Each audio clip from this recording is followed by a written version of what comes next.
ඒකම අද දින අද අපි දන්නවා අර දේශප්‍රේමී විමල් වීරවංශ.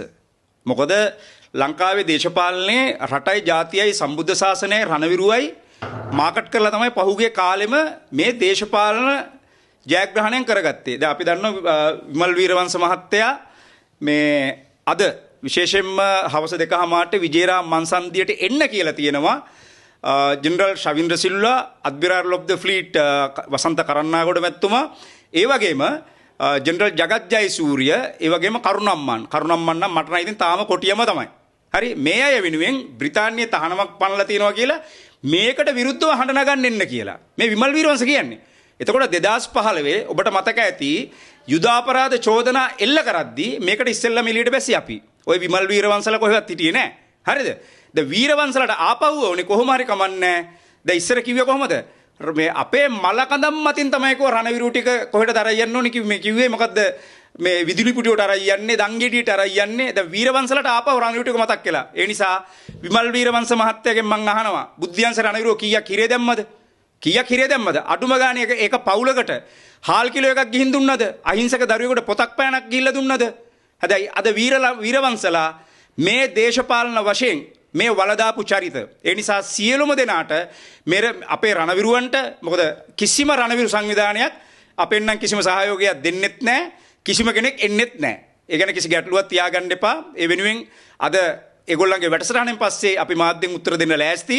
ඒ නිසා වීරවංශලා කියලා කියන්නේ මේ රට ජාතිය සම්බුද්ධ ශාසනය කියලා රණවිරුව ඉස්සරහට දාලා මේ රටේ ජනතාව විසින් දේශපාලන වශයෙන් වලදාපු මිනි. ඒ නිසා අපි මේ රටේ ජනතාවට කියනවා මේ මල මිනි ටිකට ආයි පණ දෙන්න එපා.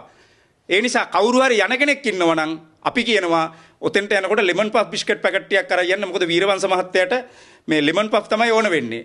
හරි, දැන් ඔතන මැදිහත් වෙච්ච පිරිස සිටියා අපි දැක්කනේ. දැන් අඩ්මිරාල් සරත් වීරසේකර මැතිතුමායම යුදාපරාධ චෝදනා නගද්දි මේ රටේ රණවිරුවන්ට දැවැන්ත කාර්යභාරයක් කරා.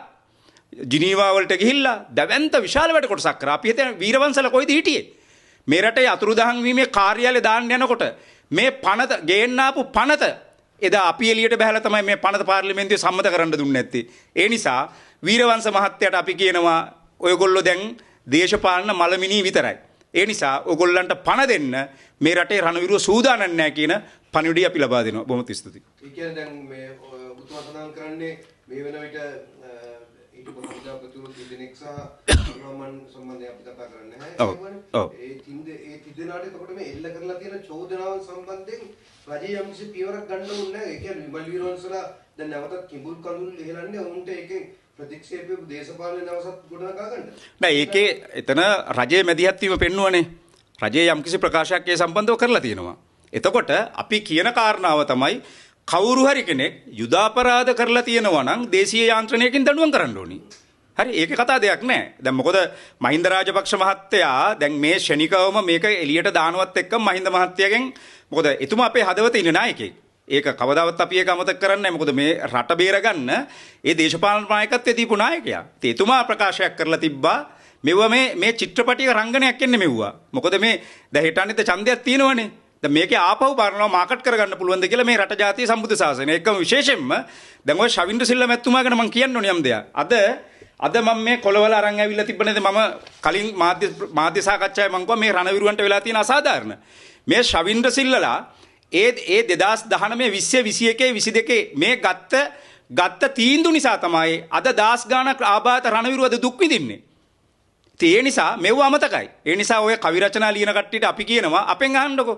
මොකද එළියට බහලා මේ මාධ්‍යයෙන් අපි නිතරම අපි කතා කරන කට්ටිය. හරි?